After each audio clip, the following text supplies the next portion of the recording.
Wala nang maraming paligoy-ligoy pa, diretso sa punto na. Maiksi lang ang komentaryo, pero diretso sa punto.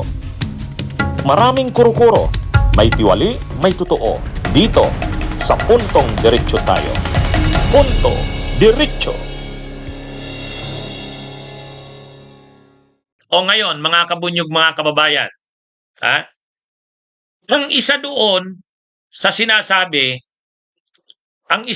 sinasabi, ay mayroon daw silang pasabog. Naalala nyo na yun? Nung isang araw, in-interview si Kaufman, abangan nyo, mayroon kaming pasabog.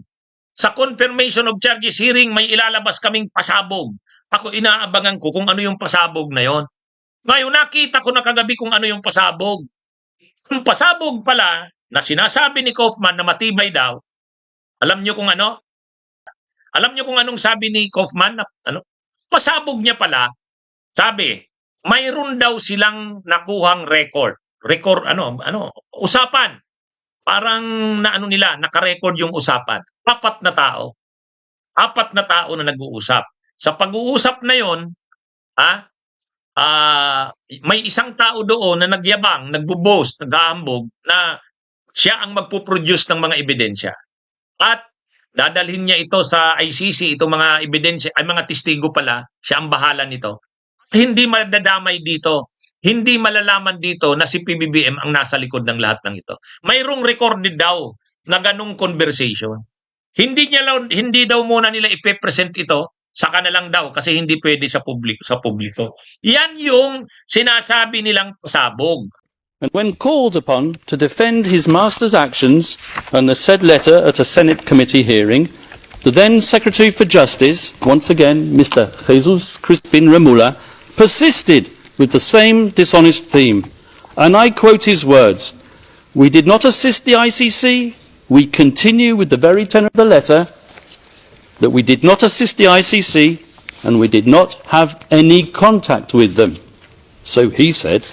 But with a document emanating from the prosecution team opposite and disclosed to us a mere week ago, not as information material to the preparation of our defence, but as exonerating evidence, we can now substantiate what we have suspected for a long time.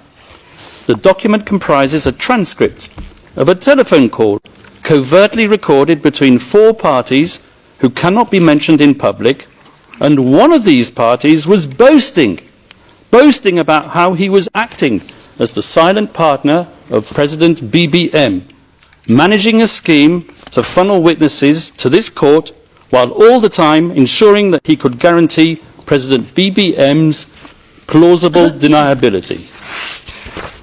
Yun pala ang ibig sabihin nila ng sinasabing pasabog. Alam niyo mga kabunyog, problema doon sa argumento ni Kaufman kahapon or kagabi, ang inaatake niya si Marcos, si Remulla. Yun ang inaatake niya. Ano naman ang pakialam ng ICC kay Marcos at kay Remulla? Di ba? Di ba mga kabunyog, mga kababayan? Ano naman ang pakialam ni Marcos ay ng ICC kay Marcos at kay Remulla? Parang ganito. Sinasabi yung paulit-ulit na sinasabi nila Kaufman, kinidnap si Duterte. Sa ICC, anong sasabihin ng ano naman pakialam namin kung paano yan na-aresto si Duterte? Ano naman pakialam namin kung si Marcos ay nag-cooperate saka ang gobyerno ng Pilipinas sinurinder sa Interpol tapos dinala sa ICC. Hindi nagmamatter sa ICC yun. Kasi sa totoo lang, yung mga may kaso sa ICC, mga mahihirap maaresto. Imagine niyo ang mga may warrant of arrest sa ICC na ngayon hindi pa naaaresto. Si Putin. Di ba? Si Putin. Si Netanyahu. O paano mo maaaresto si Putin? Sige nga. Mahirap mong maaresto si Putin. Ngayon, kahit si Duterte sa totoo, mahirap maaresto yan si Duterte. Kaya nga ang yabang-yabang ni Duterte. Di ba? Pinakita nga kagabi yung video eh. May pinakitang video. Sabi ni senior trial lawyer Julia Nichols. Yan, sa Tagalog. Yan po ang video 3 days bago siya na-aresto at dinala dito sa ICC. Alam niyo kung ano yung 3 days before? Nandun si Duterte sa Hong Kong, nagtipon doon yung mga DDS supporters. Ang yayabang ng mga DDS supporters, pinapalakpakan si Duterte, mayabang din si Duterte. Tinanong doon si Duterte sa pagtitipon sa Hong Kong. Mr. FPRRD, ano po bang masasabi ninyo na mayroon na daw kayong warrant of arrest? Anong sabi ni Duterte doon? Pagsisipain ko yung ICC na yan. Pinalabas yun. Ibig sabihin, si Duterte talaga, ang paniniwala niya, hindi siya maaaresto. Kaya lang, ang nangyari talaga kasi, nag-cooperate ang gobyerno eh. Kung hindi nag-cooperate talaga ang gobyerno, hindi naman maaaresto si Duterte. Totoo naman yun. Totoo naman yun. Kaya lang, galit na galit sila Kaufman kasi may sulat si PBBM na nag-assure na hindi magko-cooperate sa ICC. So ano ngayon? Tama naman na nag-cooperate ang gobyerno eh. Anong problema? Ang mga biktima ay natutuwa sa ginawa ng gobyerno ng Pilipinas. Ang hindi lang natuwa, mga DDS. Ngayon, ano ang pakialam ng ICC doon? Sige nga, hindi ko nga maintindihan bakit brinot pa ni Kaufman yun. Alam naman ng ICC na mahirap maaresto yan si Duterte. Kaya lang, nag-cooperate yung gobyerno. So anong gagawin ng ICC? Magagalit sa gobyerno? Yung gobyerno na nga ang nag-cooperate, magagalit ka pa? Di ba? Di ba mga kabunyog, mga kababayan?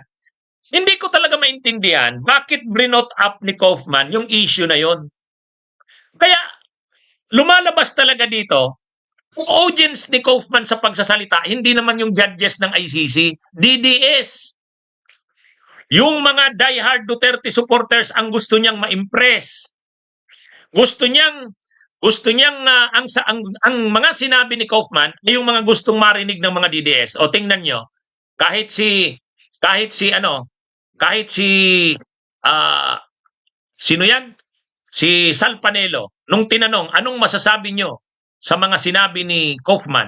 Sabi ni Panelo, Kaufman did very well on the first day. Ay, siyempre, tuwang-tuwa sila sa mga sinabi ni Kaufman. Binira ba naman si Remulla? Binira si Marcos? Tuwang-tuwa rin ang mga DDA sa Pilipinas. Ang tanong, yung confirmation of charges hearing, ang issue doon, may sapat bang ebidensya para magpatuloy ng trial? Anong use nung mga argumento na yun ni Kaufman na binanggit niya pa si Marcos, si Remulla?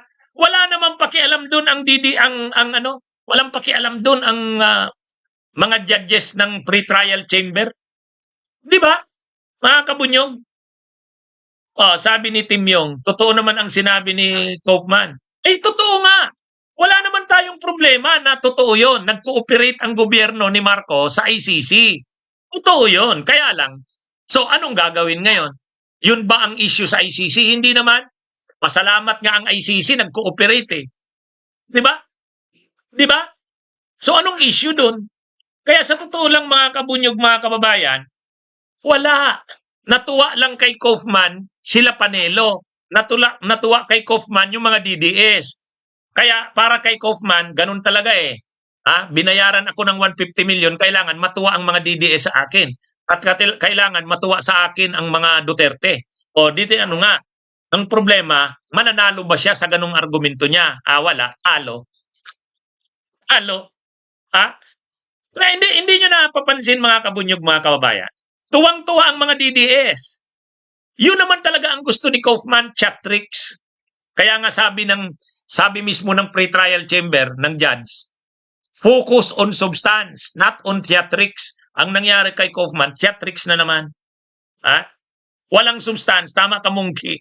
Ang problema, tingnan nyo, ang tanong sa confirmation of charges, may sapat bang ebidensya para magtuloy ang trial? Yun lang naman ang issue dun eh.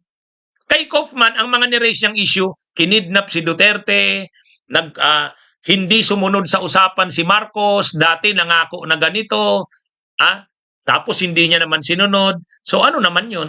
So what? Parang sa ICC, ano naman dun? Ano kung hindi sumunod si Marcos dun sa usapan nila ni Duterte? Labas naman dun ng labas naman dun ng ICC. Ang importante, nadala sa ICC si Marcos. Di ba?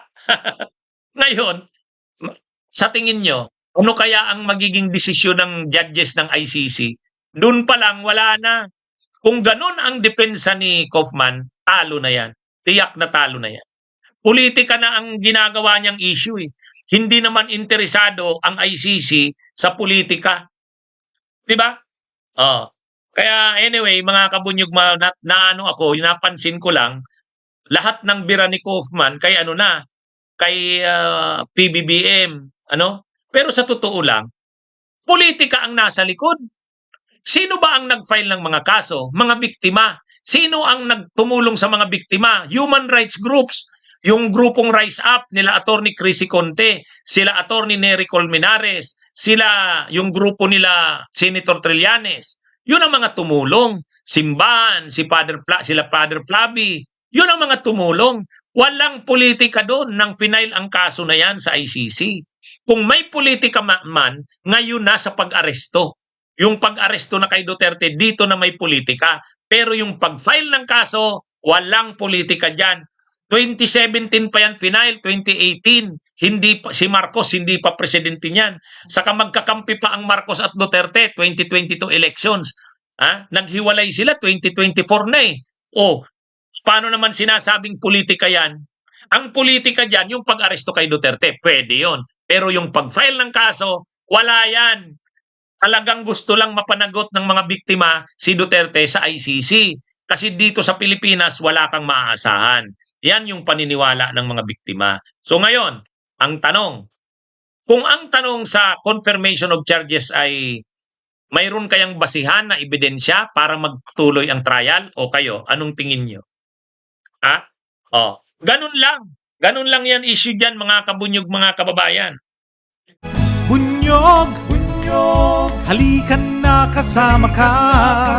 Bunyog, kapag buklod ay may pag-asa. Luzon, Visayas, Mindanao, isa ang pananaw. Sa bagong Pilipinas ang bunyog isisigaw.